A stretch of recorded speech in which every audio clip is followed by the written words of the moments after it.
Madam, এই যে নিন আপনার টাকা। আজ থেকে বাচ্চাটা আমার। আঙ্কেল আমাকে কোথায় নিয়ে যাচ্ছে মা? তুমি কি আমাকে বিক্রি করে দিছো? ম্যাডাম, এইসব কি বাচ্চা, এসব কি বলতেছে? রাস্তায় যাওয়ার সময় যদি কোনো ঝামেলা হয়, আপনি কি ওকে কিছুই শিখিয়ে দেননি? দেখুন, আমি ওকে আপনার কাছে বিক্রি করে দিছি, এখন ওকে সামলানোর দায়িত্ব আপনার। যদি আপনি সেটা করতে না পারেন তাহলে আপনি আপনার টাকা নিয়ে যান। আমি এসব ঝামেলার মধ্যে থাকতে পারবো না। আচ্ছা ঠিক আছে ম্যাডাম, কোনো সমস্যা নেই, আমি ওকে নিয়ে যাচ্ছি। বাবা, এই আঙ্কেল তোমাকে পিকনিকে নিয়ে যাচ্ছে, তুমি এই আঙ্কেলের সাথে যাও আর গিয়ে মজা করো, ঠিক আছে? আমি তোমার পিছনে পিছনে আসতেছি। ঠিক আছে মা, আমি অনেক মজা করবো। আচ্ছা ঠিক আছে।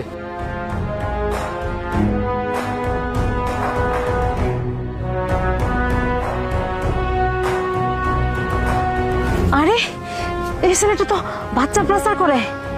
এই বাচ্চাটাকে নিয়ে যাচ্ছে পাচার করার জন্য নাকি? আবার ওই মেয়েটার সাথে কি যেন করলো, টাকা দিছে। নিশ্চয়ই